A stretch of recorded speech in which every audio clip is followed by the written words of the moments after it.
नमस्ते दोस्तों, स्वागत है आपका दीपक ऑटो सेंटर के एक नई वीडियो में। दोस्तों ये होंडा साइन एसपी है। इसमें प्रॉब्लम क्या हो रहा है कि गाड़ी ये मिसिंग कर रही है, बहुत ज़्यादा स्टार्ट नहीं हो रही है, कभी कभी बंद हो जा रही है और ज़्यादा एक्सीलेटर पे कभी कभी स्टार्ट भी हो रही है तो ज़्यादा एक्सीलेटर पे ये बंद हो जा रही है। और इसका हेडलाइट नहीं जल रहा, आगे का हेडलाइट नहीं जल रहा। तो चलिए हम इसे चेक कर लेते हैं स्टार्ट करके। देख रहे हैं ये मिस कर रही है, स्टार्ट हो रही है लेकिन मिस कर रही है, बहुत ज़्यादा मिस कर रही है। तो मेरे ख्याल से इसका पावर नहीं आ रहा मैग्नेट से, या इसका हो सकता है कि रेक्टिफायर गया हुआ होगा।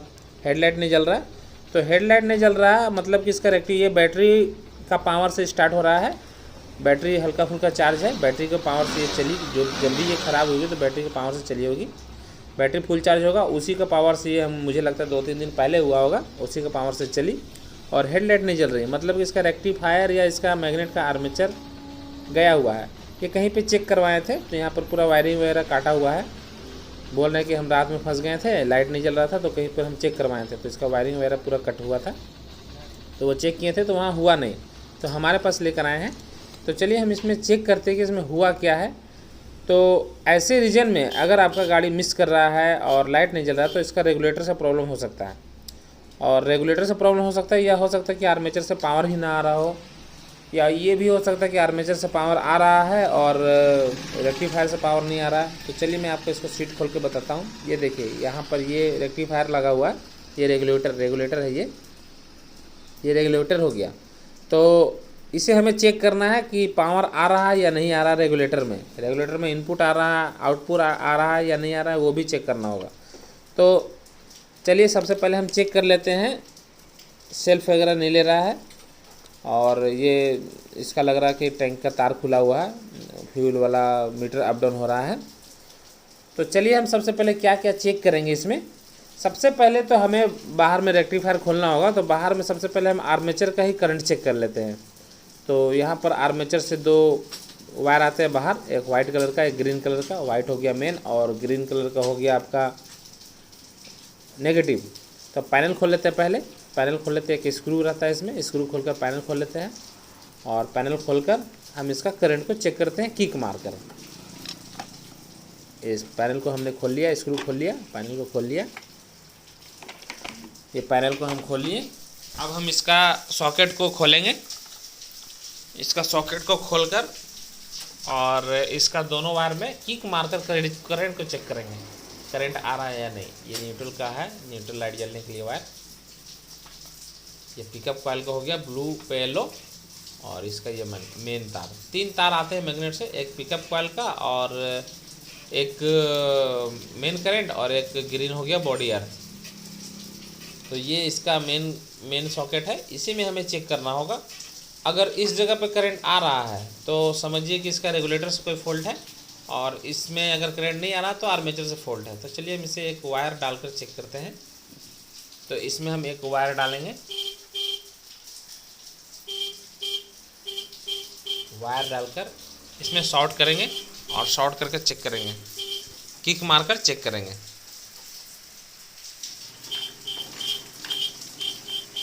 ये करंट नहीं आ रहा, कुछ भी स्पार्क नहीं कर रहा, कुछ भी स्पार्क नहीं कर रहा। तो ये करंट नहीं दे रहा, मैग्नेट से करंट नहीं दे रहा, बाहर आउटपुट नहीं निकल पा रहा है। इसका मतलब इसका आर्मेचर से कोई फॉल्ट है। इसका आर्मेचर हमें खोलना पड़ेगा। चलिए हम एक बार मीटर से इसे चेक कर लेते हैं, मीटर में क्या बताता है इसमें या नहीं बताता है। मीटर लाकर हम चेक कर लेते हैं एक बार। पकड़ा इसे, पकड़ा। ये मीटर है और मीटर से हम दोनों करंट को, दोनों वायर को टच करेंगे और दोनों वायर को टच करके चेक करेंगे कि आ रहा है या नहीं आ रहा है। ये नहीं आ रहा करंट। ये दोनों में टच करने पे नहीं बता रहा, मीटर नहीं बता रहा, मतलब कि इसका कोई मेन वायर कटा हुआ है। मतलब कि हो सकता है इसका वायर कटा हुआ हो, या आर्मेचर का वाइंडिंग कटा हुआ, आर्मेचर का कॉइल कटा हुआ हो, या आर्मेचर जल गया हो। तो इसके लिए हमें ये खोलना पड़ेगा, कवर, मैग्नेट कवर खोलना पड़ेगा। चलिए हम इसका मैग्नेट कवर खोल लेते हैं फटाफट। मैग्नेट हमें ओपन नहीं करना पड़ेगा, मैग्नेट नहीं खोलना पड़ेगा, सिर्फ कवर खोलने से हमारा काम हो जाएगा। तो चलिए हम इसका मैग्नेट का कवर खोल लेते हैं। पहले इस पॉकेट कवर खोल लेते हैं और ये न्यूट्रल वाली वायर और इसका बाकी सारे टी बोल्ट को खोल लेते हैं। ये इसके लिए आपको एक 8 का टी पाना चाहिए, टी रेंज 8 नंबर की, और उससे आर्मेचर भी आपका खुल जाएगा और मैग्नेट कवर भी खुल जाएगा। ऐसा भी हो सकता है ना कि इसका कोई वायर कटा हुआ हो, या हो सकता है सोल्डिंग छोड़ दिया हो। आर्मेचर में सोल्डिंग किया हुआ रहता है, जो बाहर में वायर आता है ना, वो सोल्डिंग किया हुआ रहता है। तो पता नहीं, बिना खोले तो नहीं बता सकता, लेकिन फॉल्ट आर्मेचर में ही है। चलिए सारे बोल्ट को हम बाहर निकाल लिए। अब इसका कवर को खोल लेते हैं। हो सकता है यहाँ से ऑयल गिरे, बट गिरा नहीं। ये बाहर आ गया। सेल्फ वाली गरारी इसे लगा देते हैं। एक कॉइल तो ठीक ठाक ही लग रहा है देखने में, लेकिन इसी में से कोई वायर कटा हुआ है। तो चलिए इसे हम चेक कर लेते हैं मीटर से। तो ये मीटर है, मीटर को हम ऑन कर लेते हैं। ऑन करके पहले वायर चेक करेंगे सॉकेट से कॉइल तक का। ये बता रहा है डायरेक्ट में। अब हम इसका कॉइल में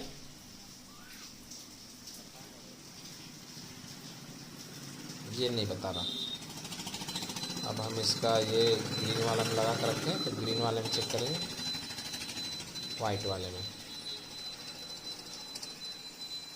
हाँ, ये वायर सही है, ये वायर सही है, और इसमें नहीं बता रहा, ये सही है। दूसरे में चेक करते हैं, ये वायर भी सही है, मतलब कि दोनों वायर सही है। और यहाँ से डायरेक्ट चेक कर लेते हैं आर्मेचर को, नहीं बता रहा, मतलब कि इसका आर्मेचर ख़राब हो गया। ये आर्मेचर हमें चेंज करना पड़ेगा।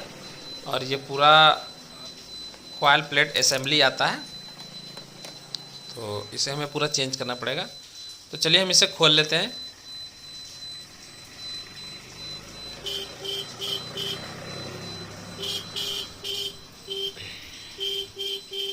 इसे खोल लेते हैं, खोलकर बाहर निकाल लेते हैं, और देखना पड़ेगा हमारे पास है या नहीं है। नहीं है तो हमें मंगाना पड़ेगा। स्पेयर पार्ट्स में इतनी ज़्यादा मेल होती है ना कि पॉसिबल नहीं होता रखना। खैर, इधर उधर से काम चल जाता है, मंगाना पड़ता है। ये आर्मेचर हो गया, ये पूरा असेंबल बाहर निकलेगा। इसका पैकिंग भी फट गया है, पैकिंग भी चेंज करना होगा हमें।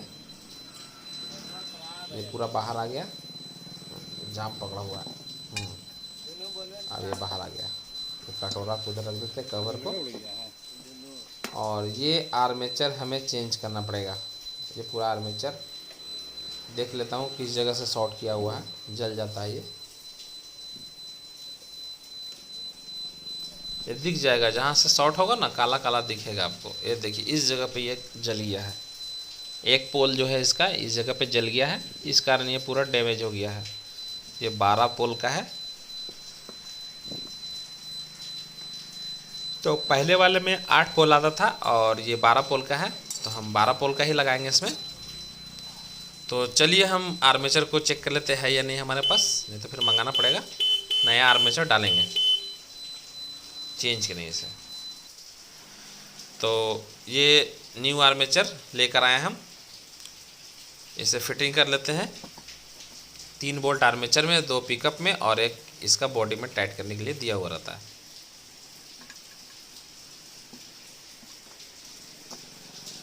चलिए इसे हम टाइट कर लेते हैं। इसका बोल्ट लगा के भैरव का लेकर आए हम, ये भैरव कंपनी का है।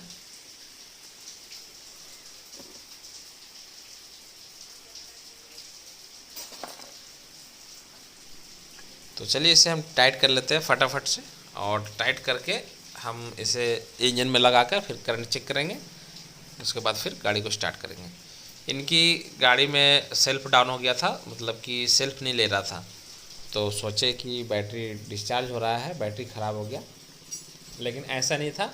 वो बैटरी का करंट से ही गाड़ी चल रहा था। बैटरी में जब तक करंट था तब तक गाड़ी चल रहा था, और बैटरी का करंट डाउन हुआ धीरे धीरे, तो थोड़ा थोड़ा मिस करने लगा गाड़ी। तो खैर वो बोले कि इससे कोई प्रॉब्लम नहीं, हमें मिस कर रहा, लेकिन लाइट नहीं जल रहा है इसका। रात में अप एंड डाउन करते हैं, तो लाइट के लिए हमारे पास आए थे, लेकिन यहाँ रीज़न कुछ और ही था। ये पूरा आर्मेचर चेंज करना पड़ गया। अब इसका 2 बोल्ट यहाँ पे और एक 3 बोल्ट आर्मेचर में। मतलब कि ये चेंज करने के लिए सिर्फ आपको एक टिप आना होना चाहिए, उसी से आप चेंज कर लेंगे और कोई भी टूल्स का ज़रूरत नहीं पड़ेगा। पैकिंग अगर फटे तो पैकिंग न्यू डाल दें, अगर पैकिंग ना फटे तो कोई आवश्यकता नहीं है नया पैकिंग डालने के लिए।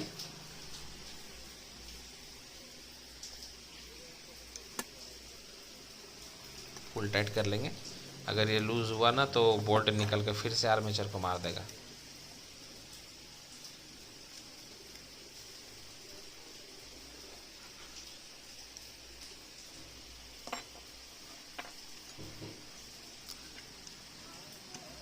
इसे पिकअप कॉइल का वायर गलत चला गया। ये पिकअप कॉइल का वायर और मेन आर्मेचर का वायर एक ही जगह से जाएगा, तो हमने टाइट कर दिया इससे अलग जगह से। फिर से हमें निकालना होगा इसे।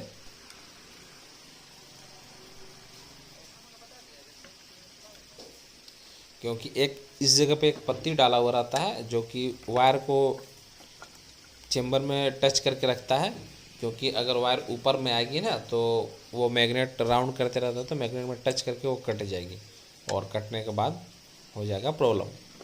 गाड़ी स्टार्ट नहीं होगी, अगर टच करेगा रुक रुक के तो मिसिंग करेगी। तो छोटी छोटी बातों को ध्यान रखना पड़ता है अगर आप ये सब फिटिंग कर रहे हैं तो।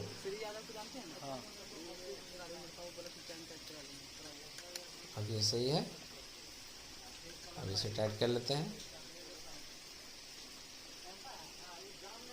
ये हो गया टाइट। अब पिकअप कॉइल का 2 बोल्ट लगा लेते हैं और इसका पैकिंग निकाल कर डाल देंगे इंजन में।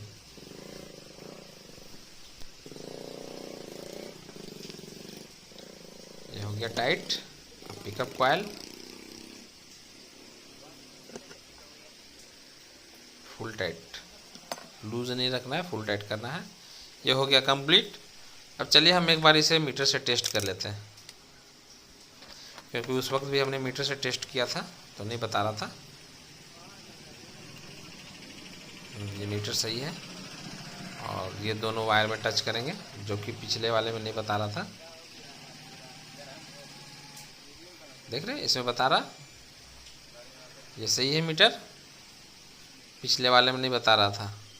यहाँ से भी चेक कर लेते हैं, यहाँ भी सही है, पहले उसमें भी नहीं बता रहा था और इस जगह पे भी नहीं बता रहा था, तो ऐसा प्रॉब्लम हो रहा था। तो चलिए अब इसमें इसका पैकिंग निकालते हैं, मैग्नेट कवर का पैकिंग। और पैकिंग निकाल कर, पैकिंग हमने छुड़ा दिया है सारा, ये इसका पैकिंग है और इसे हम फिटिंग करते हैं। ये पुराना वाला कॉइल और ये नया वाला कॉइल। पैकिंग को लगा लेते हैं। कोई गैसकेट बॉन्ड वगैरह फिलेशन वगैरह डालने की ज़रूरत नहीं है, पैकिंग सही रहना चाहिए और पैकिंग पुराना वाला पैकिंग अच्छी तरीके से साफ़ होना चाहिए बस। अब इसे सारा बोल्ट को 2 जगह, कोना कोनी 2 जगह आपका बड़ा बोल्ट लगेंगे, बाकी जगह सेम साइज का बोल्ट लगेगा।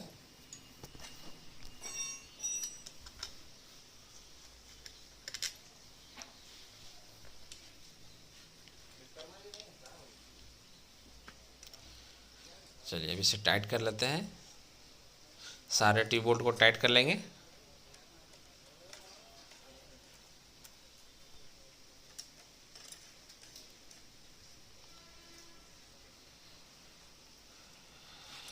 हो गया टाइट। सबको थोड़ा थोड़ा टाइट करेंगे, एक साइड टाइट नहीं करेंगे। एक साइड टाइट करने से चेम्बर वगैरह क्रैक होने का डर रहता है। सब चारों तरफ से नट को हम क्या करेंगे कि हल्का हल्का टाइट करेंगे, उसके बाद में फिर तिरछा टाइट करेंगे। एक साइड टाइट करने से चेम्बर में ज़्यादा दम नहीं होता, वो टूटने का आशंका रहता है। कभी भी चेम्बर वगैरह टाइट करें ना तो तिरछा करें, पार्ट बाय पार्ट ना करें, वरना आपका चेम्बर वगैरह टूट सकता है।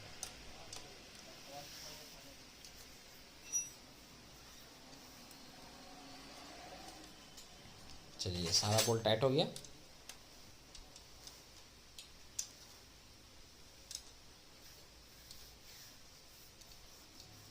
सारे बोल्ट टाइट हो गया, ये हो गया कंप्लीट। अब हम इसे साइड वाले जो छोटा वाला स्पॉकेट का कवर है उसे भी लगा लेंगे, और ये न्यूट्रल वाला वायर, न्यूट्रल स्विच वाला वायर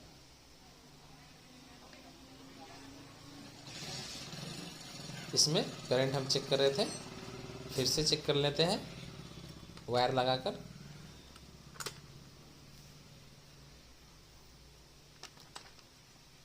पहले इसे लगा लेते हैं, क्योंकि नया लगा है तो आएगा ही आएगा करंट, लेकिन फिर भी आपको बताना ज़रूरी है कि पहले नहीं आ रहा था और अभी आ रहा है। तो सबसे पहले हम इन चीज़ों को टाइट कर लेते हैं, क्योंकि गाड़ी एक साथ कंप्लीट कर देंगे तो ज़्यादा बेटर रहेगा।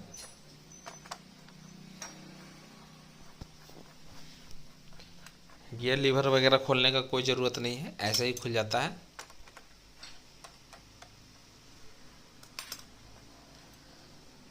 तो ये दोनों पे हम वायर लगाकर चेक कर लेते हैं। हाँ ये हो गया, किक मार के आ रहा करंट, देख रहे आ रहा ना, पहले ये नहीं आ रहा था, अब ये करंट आ रहा है। तो चलिए इस सॉकेट वगैरह को लगा लेते हैं।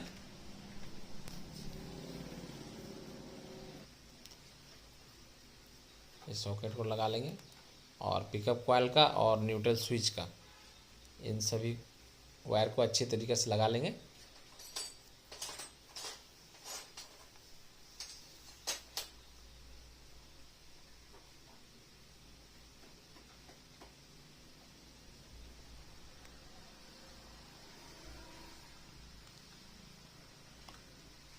ये पूरा फुल वीडियो है, इसमें हमने कोशिश किया है कि वीडियो कट नहीं किया जाए, ताकि आपको समझने में आसानी हो। ये लग गया कंप्लीट। अब हम इसे स्टार्ट करते हैं, गाड़ी को स्टार्ट करते हैं। सेल्फ तो लेगा नहीं, किक ही हमें मारना पड़ेगा, क्योंकि बैटरी पूरा डिस्चार्ज है। हालांकि ये चलेगा तो चार्ज हो जाएगा।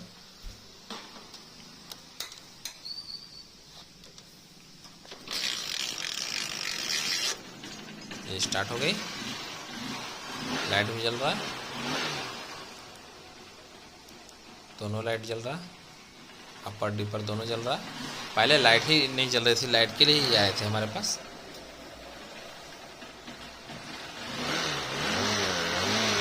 बैटरी भी चार्ज हो रही है और हेडलाइट भी जल रही है। सारा चीज़ कंप्लीट हो गया। फोल्ड क्या था इसमें, आर्मेचर ख़राब था, कॉइल प्लेट असेंबली पूरा न्यू कंप्लीट डला गया।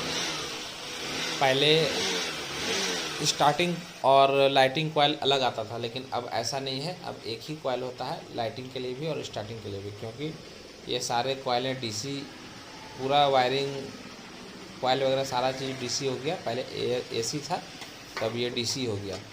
तो एसी डीसी को कैसे समझेंगे वो मैं आपको शॉर्टकट में बता दे रहा हूँ। स्विच का वायर जिसमें 2 है वो आपका डीसी हो गया, जिसमें 4 है वो एसी हो गया। ठीक है, ये पूरा कंप्लीट हो गया। लाइट वगैरह भी चल रहा है। अब मैं जिनका बाइक है उन्हें डिलीवर दे दूँगा। तो ये सारे चीज़ बनाने में आपको 800-850 रुपये खर्च आ जाएंगे। ठीक है दोस्तों, मिलते हैं अपने अगले वीडियो में कुछ ऐसी जानकारी के साथ।